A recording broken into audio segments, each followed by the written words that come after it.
Prime Minister Benjamin Netanyahu. Mr. Prime Minister, first Hamas broke the ceasefire and the fighting resumed. Now Hamas wants a ceasefire. Will Israel accept that, and what happens next? Well, Hamas has broken 5 ceasefires that we accepted and we actually implemented. They rejected all of them, violated all of them, including 2 humanitarian ceasefires in the last 24 hours.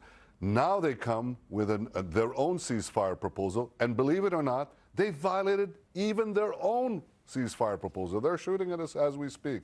So Israel is not obliged and is not going to let a terrorist organization determine when it's convenient for them to fire at our cities, at our people, and when it's not, when they can restock. We'll take the necessary action to protect our people, including, by the way, continue to dismantle the tunnels. That's my policy. So basically, the offensive, the Israeli offensive in Gaza is going to continue.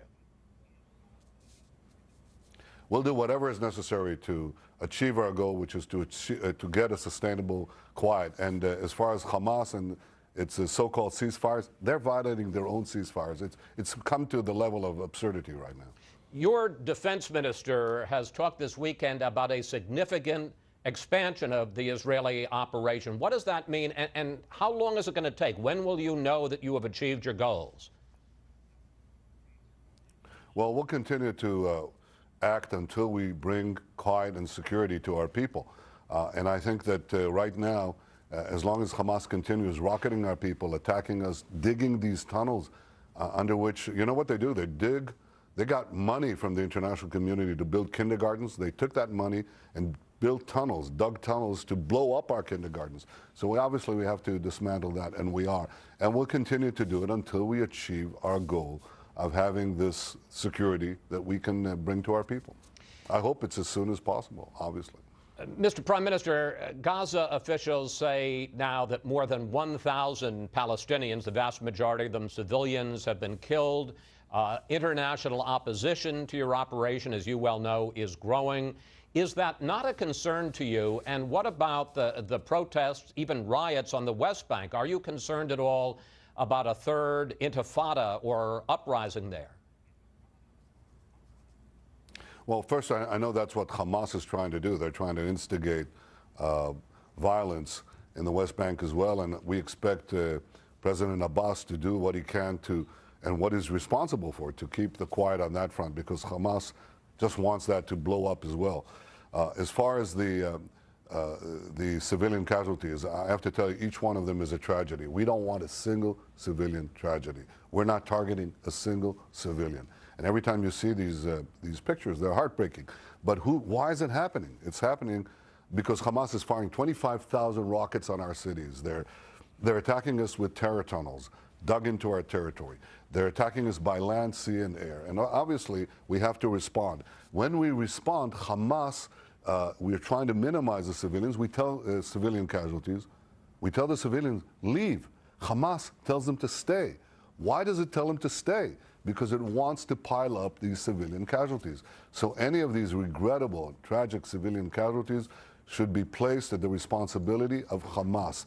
Hamas is a terror organization, ruthless terrorist organization, that not only wants to kill our people, it wants to sacrifice its own people.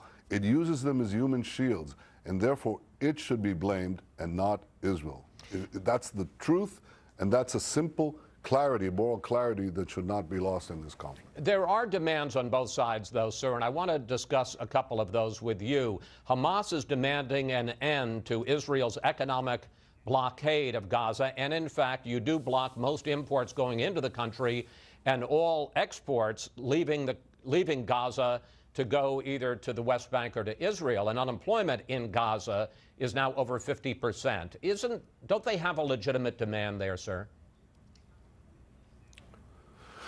First of all, we're letting in economic goods come into Gaza. We're letting humanitarian goods as we speak now. With a ceasefire, without a ceasefire, we continue to have trucks and trucks coming in into Gaza. The reason there's been constriction of access to Gaza is precisely because they've used the incoming material, including cement or concrete, to build these tunnels, to build terror rockets, to build missiles and so on, from which they fire. Naturally, we have to make sure that such weaponry, such materials do not enter into Gaza. I think there is a path to get out of this once we have, I think the first thing is to accept the Egyptian proposal.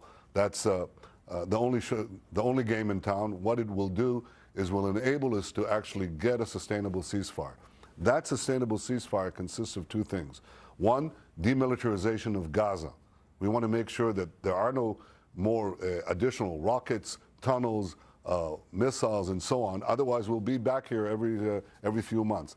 Second, economic and social relief for the people of Gaza. Now, if you want economic and social relief for the people of Gaza, you have to make sure that demilitarization works. Why? Because if the international community will rush again to give cement, concrete, to Gaza to build, for Hamas to build the buildings, they'll use it for tunnels. So you have to have a mechanism to prevent the abuse of this cement or concrete. If you want to give them money, you want money to go to the people of Gaza. But if the money comes in and Hamas uses it to manufacture rockets and missiles, you're going to be exactly where we are now. So you need demilitarization and economic and social relief for the people of Gaza. I think that the economic and social relief is tied to demilitarization because otherwise it will simply not work. But don't you worry, sir, and I'm not without taking sides on who's responsible for the civilian deaths, but that every time that as an Israeli tank shell or a missile hits a family and people are killed, that demilitarization becomes even harder, that there are going to be thousands of Palestinians, many of whom will have lost some of their civilians. And again, not saying who's responsible for that, but that's going to make the possibility of any kind of a peaceful situation in your part of the world even more difficult.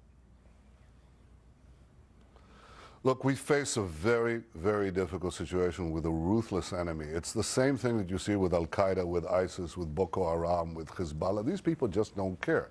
So we cannot pretend that we can allow them to continue to attack us, continue to fire rockets at us, continue to dig tunnels against us and say, okay, because we don't want to take action against them, they can continue this. What choice do we have?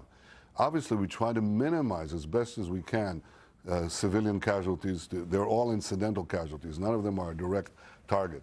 But we have no choice but to defend ourselves. And you're right, this creates a terrible tragedy when you have an enemy that deliberately wants to pile up its own people, the deaths of its own people as a human shield and as a battering ram in international diplomacy. The only thing that I can say is appeal to the people watching this to say, don't let them get away with it. Put the blame where blame belongs, on Hamas.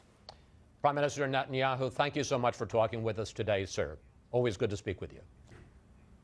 Thank you. Thank you, Chris. Now let's hear from the